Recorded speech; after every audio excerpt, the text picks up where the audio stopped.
റിനിക്കെതിരെ ഒരു കേസുമായി വനിതാ സെല്ലിൽ പോയി എന്നൊക്കെ പറഞ്ഞിട്ട് രാഹുൽ ഈശ്വറിന്റെ ഒരു വീഡിയോ കണ്ടായിരുന്നു.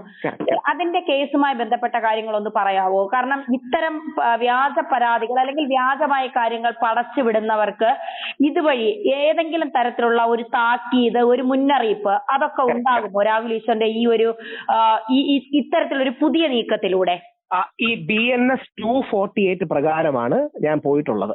അത് പ്രത്യേകിച്ച് വ്യാജ പരാതി നേരിടുന്ന ആണുങ്ങൾ അറിഞ്ഞിരിക്കേണ്ടതാണ്. BNS 248 എന്ന് പറഞ്ഞാൽ മേക്കിംഗ് ഫോൾസ് ചാർജ്, വ്യാജ പരാതി, വ്യാജ അക്യൂസിഷൻ, പഴയ IPC 211 അപ്പൊ ഇത് പ്രകാരം ഞാൻ ബഹുമാനപ്പെട്ട മുഖ്യമന്ത്രി, DGP, സൈബർ സെല്ല് സ്ത്രീകാര്യത്ത് പോയി പരാതി കൊടുത്തു. റിനി വീട്ടിലിരുന്ന് വെറുതെ ഇമെയിൽ അയച്ചതാണ്. പക്ഷെ ഞാൻ അങ്ങനല്ല, ഞാൻ പോയി പോലീസ് സ്റ്റേഷനിൽ വ്യക്തിപരമായി പോയി നമ്പർ ഇട്ടു, അതിനുശേഷം കോൺടാക്ട് ചെയ്തു, ഫോളോ അപ്പ് ചെയ്തു. അപ്പോ വനിതാ സെല്ലിലേക്ക് അത് കൈമാറി. ഒരു പക്ഷെ വരുന്നതുമായിട്ട് ബന്ധപ്പെട്ടതായോണ്ടായിരിക്കണം അവരെന്നെ വിളിപ്പിച്ചു. ഞാൻ അവിടെ പോയി അവർക്ക് മൊഴി കൊടുത്തു. വനിതാ സെല്ല് വളരെ നന്നായി പ്രവർത്തിക്കണമെന്ന് പറയാൻ എനിക്ക് വളരെ സന്തോഷമുണ്ട്. അവിടെ പോയി അവരെ കാര്യമായിട്ട് കാര്യങ്ങൾ സംസാരിച്ചു. അവരെന്റെ ഫ്രണ്ടിൽ വെച്ച് റിനിയെ ഫോൺ വിളിച്ചു. എന്റെ ഫ്രണ്ട്, ഞാൻ ആൾക്കാരുടെ പേര് എനിക്കറിയാം, പേര് പറയാത്ത ഇനി അവരുടെ സ്വകാര്യത ലംഘിക്കേണ്ട എന്ന് പറഞ്ഞാണ് അവിടുത്തെ പോലീസ് ഉദ്യോഗസ്ഥ വനിത റിനിയെ ഫോൺ വിളിച്ചു. റിനിയോട് തിരുവനന്തപുരത്ത് വരണം എന്ന് അവർ ആവശ്യപ്പെട്ടിട്ടുണ്ട്. അപ്പൊ റിനി വരാമെന്നും പറഞ്ഞിട്ടുണ്ട്. അപ്പൊ ഞാൻ പറഞ്ഞു, ഞാൻ ഒക്ടോബർ 9 ഫിൻലാൻഡിൽ പോവാണ്, അതിനു മുമ്പ് ഒരു തീയതി വരാൻ പറ്റുമെന്ന് ഞാനോട് ചോദിച്ചു പോലീസ് ഉദ്യോഗസ്ഥയോട്. അവർ പറഞ്ഞു ഒക്ടോബർ 7 റേഞ്ചിൽ വരാൻ പറയാം. ഈ പരാതിയുടെ ആത്മാംശം എന്ന് പറഞ്ഞാൽ എനിക്കെതിരെ വ്യാജ പരാതിയാണ് റിനി കൊടുത്തത്. ആ വ്യാജ പരാതി കാരണം എനിക്ക് ഇഞ്ചുറി ഉണ്ടായി. ഇഞ്ചുറി എന്നുള്ളതാണ് ലീഗൽ ടേം. അല്ലെങ്കിൽ എനിക്ക് അത് കാരണം നഷ്ടം ഉണ്ടായി. എനിക്കെതിരെ ധാരാളം വ്യാജ വാർത്തകൾ വന്നു എന്നുള്ളതാണ്. അപ്പോൾ ഞാൻ എന്നിട്ട് മൊഴി കൊടുത്തിരിക്കുന്നത് ഈ വ്യാജ പരാതികൾക്കെതിരെ ഒരു ഫ്രെയിംവർക്ക് നമ്മൾ ഉണ്ടാക്കണമെന്നുള്ളതാണ്. ദയവായി ഇത് കേൾക്കുന്ന ഓരോ ആണും മനസ്സിലാക്കണം, നമുക്കെതിരെ പരാതി കൊടുത്താൽ നമ്മൾ തീർച്ചയായിട്ടും നമ്മുടെ ഭാഗത്ത് സത്യവും ന്യായവും ഉണ്ടെങ്കിൽ അത് വ്യാജ പരാതിയാണെന്ന് കാണിച്ച് തിരിച്ചും കൂടി നമ്മളൊരു പരാതി കൊടുക്കണം.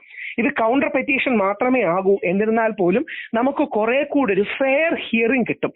നമ്മുടെ ഭാഗം കൂടി പറയാനുള്ള ഒരു അവസരം കിട്ടും. ഞാൻ അവിടെ ചെന്ന് നിന്നപ്പോൾ തന്നെ മറ്റൊരു വ്യക്തി, അദ്ദേഹത്തിന്റെ ഭാര്യ ഇതേപോലെ ഇല്ലാത്ത വ്യാജ പീഡന പരാതി, അതായത് തന്നെ ഭർത്താവ് ഉപദ്രവിച്ചു തുടങ്ങിയ കാര്യങ്ങളും കൂടുതൽ സ്വർണം തട്ടിയെടുത്തു തുടങ്ങിയ കാര്യങ്ങളും വന്നിട്ടുണ്ടായിരുന്നു.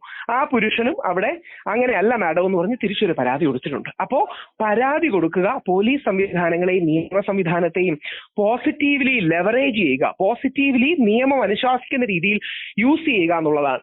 ഇത് ഒരു മാതൃകയാണ്. BNS 248, IPC 211. എനിക്കും കൂടി ഈ പരാതി അന്വേഷിക്കണം, പിന്നെ ഫോളോ അപ്പ് ചെയ്യണം. നിവിൻ പോളി, നമ്മുടെ ബഹുമാനപ്പെട്ട DGPക്ക് ഈ രീതിയിൽ അദ്ദേഹത്തിന്റെ കേസിൽ പരാതി കൊടുത്തിരുന്നു. നിവിൻ പോളി ഫോളോ അപ്പ് ചെയ്തോന്ന് എനിക്കറിയില്ല. നമ്മൾ ഫോളോ അപ്പും കൂടെ ചെയ്യണം. ധന്യാജിക്ക് അറിയാമല്ലോ, പോലീസുകാർക്ക് പരാതി കൊടുത്ത ആയിരക്കണക്കിന് പരാതി അവർക്ക് കിട്ടുന്നതല്ലേ, അവരുടെ കുറ്റമല്ല. നമുക്ക് മാത്രം പ്രയോറിറ്റിയും പ്രിഫറൻസും തരാൻ പറ്റില്ല. അപ്പോൾ ഫോൺ വിളിക്കണം, വീണ്ടും പോകണം, സാർ എന്തായെന്ന് ചോദിക്കണം. ഈ രീതിയിൽ നമ്മൾ ഫോളോ അപ്പ് ചെയ്യണം. ഞാനിതിൽ നിന്ന് ഉദ്ദേശിക്കുന്നത് വ്യാജ പരാതികൾക്കെതിരെ ഒരു ഫ്രെയിംവർക്ക് വേണം. പോലീസിൽ നല്ലതായിട്ട് നടപടി എടുക്കുന്നുണ്ട്. പോലീസിന്റെ നടപടികൾ ഭാവിയിൽ ഹൈക്കോടതി ചൂണ്ടിക്കാണിച്ച് വ്യാജ പരാതികൾ ഒരു പ്രിലിമിനറി ഇൻവെസ്റ്റിഗേഷൻ നടത്തിയിട്ട് മാത്രമേ ഇത്തരം കാര്യങ്ങൾ ചെയ്യാവൂ. മാധ്യമങ്ങളടക്കം വാർത്ത കൊടുക്കാവൂ. ധന്യാജി, ഒരു കാര്യം ഒന്ന് ആലോചിച്ച് നോക്കിയത്, ഇനി എനിക്കെതിരെ മറ്റൊരു പരാതിയാണ് കൊടുത്തിരുന്നെങ്കിലോ? എന്നെ രാഹുൽ മാങ്കൂട്ടത്തിലല്ല, രാഹുൽ ഈശ്വർ എനിക്ക് മോശം മെസ്സേജുകൾ അയച്ചു, എന്നോട് ഹോട്ടലിൽ വരാൻ പറഞ്ഞു തുടങ്ങിയ കാര്യങ്ങളാണ് പറഞ്ഞിരുന്നെങ്കിൽ എന്തുമാത്രം നാണക്കേട് എനിക്ക് ഉണ്ടാവുമായിരുന്നു. അപ്പൊ ഞാൻ ചെയ്യേണ്ടത് എന്താ? അത് ഒരു വ്യാജ പരാതിയാണ് എന്ന് ചൂണ്ടിക്കാട്ടി കൗണ്ടർ പരാതി കൊടുക്കണം. ഇനിയും വരാൻ പോകുന്ന കാലത്തേക്ക് ആണുങ്ങൾക്ക് എടുക്കാനുള്ള ഒരു ഡിഫൻസ് ഉണ്ടാക്കാൻ വേണ്ടിയാണ് ഞാൻ ഇത് ചെയ്യുന്നത്. അത് നമ്മൾ ഊർജ്ജസ്വലമായി ചെയ്യണം. പോലീസുകാരടക്കം നമ്മളെ പിന്തുണയ്ക്കുകയും ചെയ്യും. ഒരു കാര്യം കൂടെ ചോദിക്കട്ടെ, ഇത്തരം പരാതികൾ നമ്മൾ കൊടുക്കുന്നു, അതിന് സ്വാഭാവികമായി ഇപ്പോ പോലീസ് സ്റ്റേഷനിലൊക്കെ ആണെങ്കിൽ നമ്മൾ പോലീസുകാരെ ചില കാര്യങ്ങളിൽ കുറ്റപ്പെടുത്തിയാൽ പോലും ഈ വ്യാജ പരാതികൾ ഒരുപക്ഷെ കുറച്ചുകൂടി മനസ്സിലാക്കാൻ അവരിപ്പോ കുറച്ചുകൂടി ശ്രമിക്കുന്നുണ്ട്. കാരണം സ്ത്രീകൾക്ക് നിയമം അനുകൂലമായതുകൊണ്ട് വ്യാജ പരാതികളൊക്കെ അവർ കൊടുക്കാൻ സാധ്യത ഉണ്ട് എന്നുള്ളതുകൊണ്ട് ഈ പരാതിയിൽ കൃത്യമായ നിയമ നടപടി, രാഹുൽ ഈശ്വറിന്റെ പരാതിയിൽ കൃത്യമായ നിയമ നടപടി പോലീസ് സ്വീകരിക്കുകയാണ് എങ്കിൽ ഏതൊക്കെ തരത്തിലുള്ളതായിരിക്കും റിനിക്കുണ്ടാകുന്ന ശിക്ഷകളോ, അല്ലെങ്കിൽ അത്തരത്തിൽ എന്തൊക്കെ നടപടികളായിരിക്കും റിനി നേരിടേണ്ടി വരിക? രണ്ട് കാര്യങ്ങളാണ്. ഒന്ന്, നമ്മളങ്ങനെ പരാതി കൊടുത്ത് പോലീസ് വിളിക്കുന്നത് തന്നെ വലിയ കാര്യമാണ്. കാര്യം പലപ്പോഴും പുരുഷൻ സ്ത്രീക്കെതിരെ പരാതി കൊടുത്താൽ അങ്ങനെ വിളിക്കാറ് പോലുമില്ല. ഇത് വിളിച്ചു എന്നുള്ള പോസിറ്റീവ് സ്റ്റെപ്പാണ്. ധന്യാജിക്ക് ഓർമ്മ കാണും, KR മീര നമ്മുടെ ഷാരോന്റെ കൊലപാതകത്തെ ന്യായീകരിക്കുകയുണ്ടായി. ഗ്രീഷ്മ ഷാരോനെ വിഷം കൊടുത്തു കൊന്നതിന് പരിഹസിച്ചുകൊണ്ട് ചിരിച്ചുകൊണ്ട് ചിലപ്പോൾ അങ്ങനെ ചെയ്യേണ്ടി വരും എന്ന് വരെ പറയുകയുണ്ടായി. അതിനെതിരെ ഞങ്ങൾ ഒരാഴ്ച 8 ദിവസത്തോളം എടുത്തു പോലീസുകാർ ആ പരാതി ഒന്ന് അക്സെപ്റ്റ് ചെയ്ത് റെസീറ്റ് തരാൻ വേണ്ടിയിട്ട്. കാര്യം സ്ത്രീകൾക്ക് അത് ഒരർത്ഥത്തിൽ പോലീസിന്റെ നന്മയാണ് പണ്ട്, പക്ഷെ ഇന്ന് സ്ത്രീകൾ അതിനെ ദുരുപയോഗം ചെയ്യുന്നു എന്നുള്ളതാണ്. അതായത് സ്ത്രീകൾക്ക് ഒരു തരത്തിലും അങ്ങനെ അപമാനം ഉണ്ടാകരുത്, സോഷ്യലി അല്ലെങ്കിൽ ഇമോഷണലി അവരുടെ കുടുംബങ്ങളിൽ പ്രശ്നം ഉണ്ടാകരുതെന്ന നല്ല മനസ്സോടുകൂടി ഒരു കാലത്ത് പോലീസും നമ്മുടെ നിയമ സംവിധാനവും കരുതിയിരുന്ന കാര്യങ്ങൾ യഥാർത്ഥത്തിൽ ഈ തീവ്ര ഫെമിനിസ്റ്റുകൾ മിസ്യൂസ് ചെയ്യുകയാണെന്നുള്ളതാണ് പ്രശ്നം. അപ്പോ ഈ റിനി അടക്കമുള്ളവരത് മിസ്യൂസ് ചെയ്യുമ്പോൾ പോലീസുകാർക്കെതിരെ ഞാൻ പരാതി കൊടുക്കുമ്പോൾ 1 റിനിയെ ഒന്ന് വിളിക്കും, 2 റിനിക്ക് തിരുവനന്തപുരത്ത് വരെ വരേണ്ടി വരും, 2 റിനി ഞാനും കൂടി ഇരുത്തി ഈ വിഷയം സംസാരിക്കും എന്നാണ് അവർ പറയുന്നത്. അപ്പോ നമ്മളെ പിന്നീട് വേട്ടയാടാനുള്ള, ആണിനെ പിന്നീട് വേട്ടയാടാനുള്ള സ്പേസ് കുറയും. 2, നമ്മൾ പരാതിക്ക് പ്രതികരിച്ചില്ലെങ്കിൽ എന്ത് പറ്റുമെന്നറിയോ? പല ആണുങ്ങൾക്കും പറ്റുന്ന ഒരു പ്രശ്നമാണ്. പ്രതികരിച്ചില്ലെങ്കിൽ നമ്മുടെ ഭാഗത്ത് എന്തോ വീഴ്ചയുണ്ട്, തെറ്റുണ്ട് എന്ന് പൊതുസമൂഹം കരുതും. അതുകൊണ്ട് നമുക്ക് പറ്റുന്ന ഉച്ചത്തിൽ നമ്മൾ നിലവിളിക്കണം. ആണുങ്ങൾ നിലവിളിക്കുന്നതിന് മടി കാണിക്കണ്ട, നിലവിളിക്കണം. നമുക്ക് നമ്മളെ കൊടുക്കാൻ നോക്കുകയാണ്, നമ്മളെ ട്രാപ്പ് ചെയ്യാൻ നോക്കുകയാണ് എന്ന് ഉറച്ചുറച്ച് നിലവിളിക്കണം. ഇല്ലെങ്കിൽ പോലീസുകാർക്കടക്കം ഏറ്റവും വിഷമത്തിൽ പോലീസുകാരുടെ അവസ്ഥയാണ്. പല പോലീസുകാരും, പേര് പറയാൻ പറ്റാത്തതുകൊണ്ട് പറയുന്നില്ല, അവർ വ്യാജ പരാതിയാണെന്ന് അറിഞ്ഞുകൊണ്ട് തന്നെ ആക്ഷൻ എടുക്കേണ്ടി വരാറുണ്ട്. കാര്യം പോലീസുകാർക്ക് എന്ത് ചെയ്യാൻ പറ്റും? കോടതിയാണല്ലോ വ്യാജ പരാതിയാണോ അല്ലയോ എന്ന് പറയേണ്ടത്. പോലീസുകാരപ്പം പ്രിലിമിനറി ഒരു പരാതി കിട്ടിക്കഴിഞ്ഞാൽ എന്നാ അങ്ങ് എടുത്തേക്കാന്ന് പറയും. അതിന്റെ ഒരു തെളിവ് കൂടിയാണ്, ഞാൻ ഓർമ്മ കാണും, ആദ്യം ഹണി റോസ് എനിക്കെതിരെ പരാതി കൊടുത്തു, പോലീസ് പരാതി എടുക്കില്ലെന്ന് പറഞ്ഞു. 2ാമത് പോലീസ് നിയമോപദേശത്തിന് അയച്ചു, എന്നിട്ടും പരാതി എടുക്കണമെന്ന് പറഞ്ഞു. 3ാമത് അതേ വ്യാജ പരാതി ഹണി റോസ് കൊണ്ട് കൊടുത്തപ്പോൾ എനിക്കെതിരെ നടപടി എടുത്തു. അപ്പം പോലീസുകാരുടെ ചിന്ത എന്താന്ന് പറഞ്ഞാൽ, ഞങ്ങൾ എന്തിനാണ് റിസ്ക് എടുക്കുന്നത്? ഇവൻ വേണമെങ്കിൽ ഹൈക്കോടതിയിൽ പോയി ജാമ്യം നേടട്ടെ. പക്ഷെ ഹൈക്കോടതിയിൽ പോകുന്നുള്ള മെനക്കേട്, ചെലവ് തുടങ്ങി ഒരുപാട് കാര്യങ്ങളില്ലേ. എനിക്കിപ്പോ നമ്മളെ സപ്പോർട്ട് ചെയ്യാൻ ആൾക്കാർ കാണും, സാധാരണ ആൾക്കാർ പെട്ടുപോകും. ഇനി 2, ഇതിന്റെ ഭാഗമായി പല ആൾക്കാർ ഇവരെ ചൂഷണം ചെയ്യും. എല്ലാവരും അല്ല, പോലീസിലെ ചിലരാകട്ടെ, അഡ്വക്കേറ്റ്സിലെ ചിലരാകട്ടെ, ഞാൻ വിചാരിക്കുന്നതുകൊണ്ടാണ്, ഇല്ലെങ്കിൽ നിന്നെ ഇപ്പം പിടിച്ച് അകത്തിടും, നീ എത്രയും പെട്ടെന്ന് ഇത്രയും കാശ് എനിക്ക് കൊണ്ടു തന്നു എന്ന് പറയും. ഈ ആണ് ഇരു ചെവി അറിയാതെ ഇതെങ്ങനെങ്കിലും എന്താ പറയുന്നത് ഒളിച്ച് ഇത് ശരിയാക്കാൻ നോക്കുന്നതിന്റെ ഭാഗമായി കൊണ്ടുപോകും.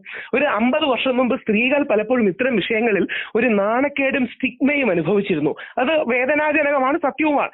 അതേ സ്റ്റിഗ്മയാണ് ഇന്ന് ആണ് അനുഭവിക്കുന്നത്. അതുകൊണ്ടാണ് ഞാൻ പലപ്പോഴും പറയാറുള്ളത്, ഇല ചെന്ന് മുള്ളി വീണാലും മുള്ളിന് നില വീണാലും ആണിന് പോലീസ് സ്റ്റേഷൻ കയറി ഇറങ്ങേണ്ടി വരും. അതുകൊണ്ട് നമ്മൾ ആണുങ്ങൾ സൂക്ഷിക്കണം, ഇതേപോലെ ശക്തമായ പരാതികൾ കൊടുക്കണം, നമ്മുടെ ഭാഗം ക്ലിയർ ചെയ്യണം.